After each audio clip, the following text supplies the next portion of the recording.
नमस्कार, इस वक्त आप देख रहे हैं इंडिया 24x7 लाइव टीवी। मैं हूं आपके साथ मधुमिता। कर्नाटक में मुख्यमंत्री पद को लेकर सस्पेंस खत्म हो गया है। सिद्धारमैया 20 मई को मुख्यमंत्री पद की शपथ लेंगे, जबकि कांग्रेस प्रदेश अध्यक्ष डीके शिवकुमार को डिप्टी सीएम पद पर संतोष करना पड़ा। उनकी नाराजगी दूर करने के लिए आलाकमान ने उन्हें अहम मंत्रालय देने का भी वादा किया है। कांग्रेस ने गुटबाजी से बचने के लिए कर्नाटक विधानसभा चुनाव में मुख्यमंत्री का चेहरा घोषित नहीं किया था। पार्टी ने ये चुनाव आलाकमान के नेतृत्व में लड़ा। हालांकि समय समय पर प्रदेश अध्यक्ष डीके शिवकुमार और सिद्धारमैया सीएम पद के लिए अपनी अपनी दावेदारी पेश करते रहे। कांग्रेस ने इस चुनाव में बीजेपी को सत्ता से बाहर का रास्ता दिखा दिया।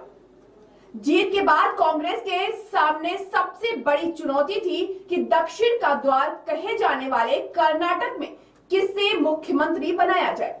4 दिन तक कर्नाटक से दिल्ली तक कई दौरे की बैठकें हुई। सिद्धारमैया और डीके शिवकुमार को भी राजधानी तलब किया गया। आखिर में सिद्धारमैया इस रेस में आगे निकले। आलाकमान ने उन्हें सीएम की कुर्सी सौंप दी। अब आइए जानते हैं कि सिद्धारमैया कैसे डीके शिवकुमार पर भारी पड़ गए।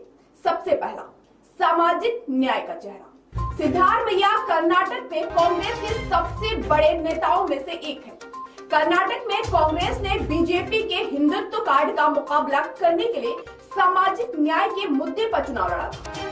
राहुल ने चुनाव प्रचार के दौरान जाति आधारित जनगणना, वकालत और जितनी आबादी उतना हक की मांग उठाकर ओबीसी और दलित कार्ड खेला था। राहुल ने एक सभा में कहा था कि पीएम अगर ओबीसी को ताकत देना चाहते हैं तो पहले ये समझना होगा कि देश में ओबीसी कितने हैं। अगर हमें यही नहीं मालूम तो उन्हें ताकत कैसे दे सकते हैं। सिद्धारमैया भी कुरुबा समुदाय यानी कि ओबीसी समुदाय से आते हैं। वे राज्य में सबसे बड़े ओबीसी नेता माने जाते हैं। ऐसे में 2024 चुनाव में ओबीसी वोट में अपने पक्ष में करने के लिए कांग्रेस के पास सिद्धारमैया से अच्छा कोई चेहरा नहीं था। सिद्धारमैया ने सीएम रहते गरीबों के लिए कई ऐसी योजनाओं की शुरुआत की थी जिनसे वे राज्य में सामाजिक न्याय का चेहरा बनकर उभरे थे। उन्होंने सीएम रहते राज्य में जातिगत जनगणना कराई थी। दूसरा जो है, हर समुदाय के बीच स्वीकारता। सिद्धारमैया कुरुबा समुदाय से आते हैं, लेकिन उनका दलित, अल्पसंख्यक, आदिवासी समाज भी जनाधार है। 2013 से 2018 तक राज्य के सीएम रहते उन्हें गरीबों के लिए कई योजनाएं चलाई थी। उन्होंने अन्य भाग्य योजना की भी शुरुआत की थी। इसके तहत गरीबों को 7 किलोग्राम चावल दिया गया। इसके अलावा उन्होंने इंदिरा कैपिटल की शुरुआत की। उन्होंने गरीबों के इलाज के लिए राज्य में आरोग्य भाग्य, गर्भवती महिलाओं के लिए मातृपूर्णा योजना चलाई। इतना ही नहीं, उन्होंने राज्य में गरीबों के लिए 7 लाख घर बनाने की योजना भी की थी। इसके चलते उनकी हर समुदाय में स्वीकारता बढ़ी। तीसरा, प्रशासनिक अनुभव। सिद्धारमैया ने अपने राजनीतिक जीवन में 12 चुनाव लड़े, उनमें से 9 में जीत हासिल की। सिद्धारमैया 2013 से 2018 तक कर्नाटक के सीएम रहे। वे इससे पहले 1994 में जनता दल सरकार में कर्नाटक के उप मुख्यमंत्री थे। सिद्धारमैया ने सीएम रहते अपने कार्यकाल को बखूबी निभाया। इस दौरान उनकी अच्छी प्रशासनिक पकड़ रही। यही वजह है कि पार्टी ने उन्हें डीके शिवकुमार की तुलना में अधिक तवज्जो दी। इतना ही नहीं, सिद्धारमैया कर्नाटक के तीसरे ऐसे मुख्यमंत्री हैं जिन्होंने 2013 से 2018 तक अपना कार्यकाल पूरा किया। उनसे पहले पूर्व सीएम एस निजलिंगप्पा और डी देवराज उर्स ही अपना कार्यकाल पूरा कर सके हैं। चौथा, स्वच्छ छवि। जी हां, कर्नाटक की राजनीति में भ्रष्टाचार बड़ा मुद्दा रहा है। यहाँ सीएम से लेकर मंत्री पद पर रहे कई नेताओं को न सिर्फ अपनी कुर्सी गंवानी पड़ी बल्कि जेल भी जाना पड़ा। कर्नाटक के पूर्व मुख्यमंत्री बीएस येदियुरप्पा को भी भ्रष्टाचार के मामले में जेल जाना पड़ा था।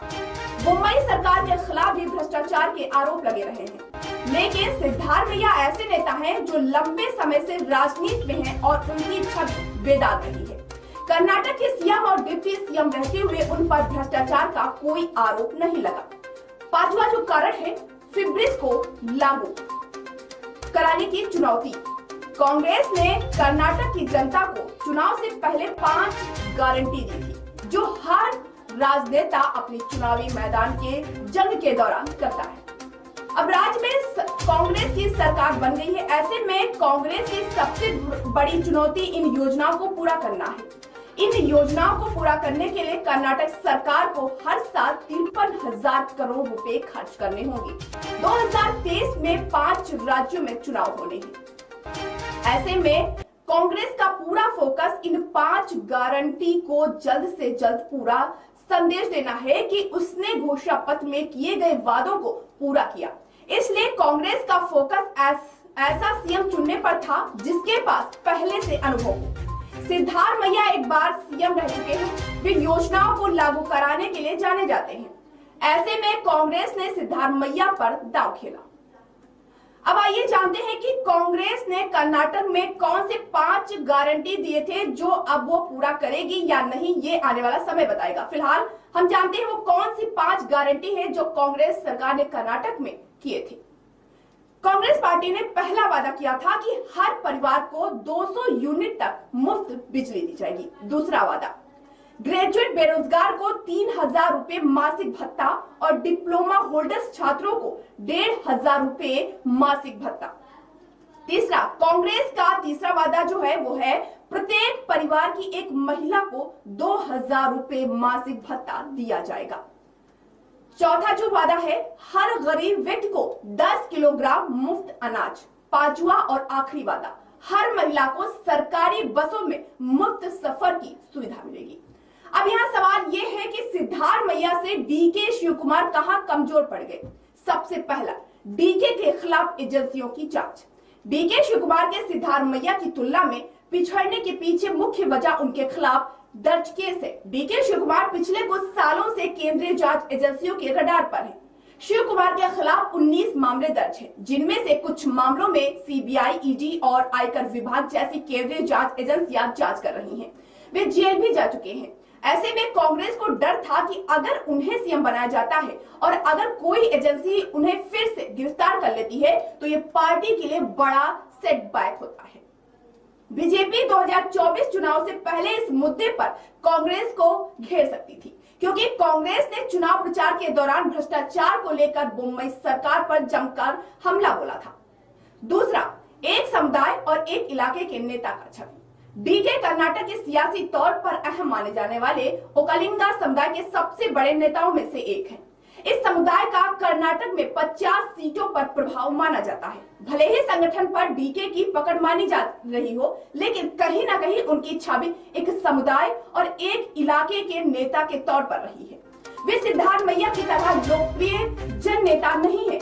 इतना ही नहीं, कांग्रेस अगर डीके को सीएम बनाती तो ये संदेश जाता कि ओकालिंगा समुदाय को ज्यादा तवज्जो दी गई। ऐसे में कांग्रेस को वोटर अन्य समुदाय नाराज हो सकते थे। इससे 2024 में कांग्रेस को नुकसान उठाना पड़ सकता था। तीसरी बात कर लेते हैं अमीर नेता होने की इमेज। शिवकुमार सबसे अमीर विधायक, उनके पास 1,214 करोड़ रुपए की संपत्ति है। उन्हें एक अमीर नेता माना जाता है, जबकि सिद्धारमैया को जमीनी नेता माना जाता है। माना जा रहा है कि अमीर नेता होने की इमेज भी उनके मुख्यमंत्री बनने की राह में रोड़ा बनी। चौथी, विधायकों के बीच नंबर गेम में पीछे। कर्नाटक चुनाव नतीजों के बाद विधायक दल की बैठक हुई थी। बैठक में प्रस्ताव पास हुआ था कि सीएम पर फैसला आला कमान करे, लेकिन इस बैठक में ज्यादातर विधायकों ने सिद्धारमैया को सीएम बनाने की बात कही थी। दिल्ली रवाना होने से पहले सिद्धारमैया ने दावा किया था कि राज्य के ज्यादातर विधायक उन्हें सीएम बनाना चाहते हैं। इतना ही नहीं, उन्होंने दावा किया था कि उन्हें 90 विधायकों का समर्थन है। वहीं डीके शिवकुमार ने प्रदेश अध्यक्ष होने के नाते सभी 135 विधायकों के समर्थन की बात तो कही, लेकिन वे ये नहीं बता पाए कि कितने विधायक ऐसे हैं जो उन्हें सीएम बनते देखना चाहते हैं। पांचवा, प्रशासनिक अनुभव की कमी। शिवकुमार कांग्रेस के वफादार हैं। वे 1989 से अब तक 8 बार विधायक बन चुके हैं। वे तेज तर्रार नेता माने जाते हैं। उन्होंने कर्नाटक में ऑपरेशन कमल के दौरान विधायकों को एकजुट रखने में अहम भूमिका निभाई थी। इतना ही नहीं, दूसरे राज्यों में भी जब जब संकट आया, डीके ने रिजॉर्ट पॉलिटिक्स की कमान संभाली। लेकिन डीके अभी एक बार भी सीएम या डिप्टी सीएम नहीं रहे, हालांकि वे मंत्री रहे।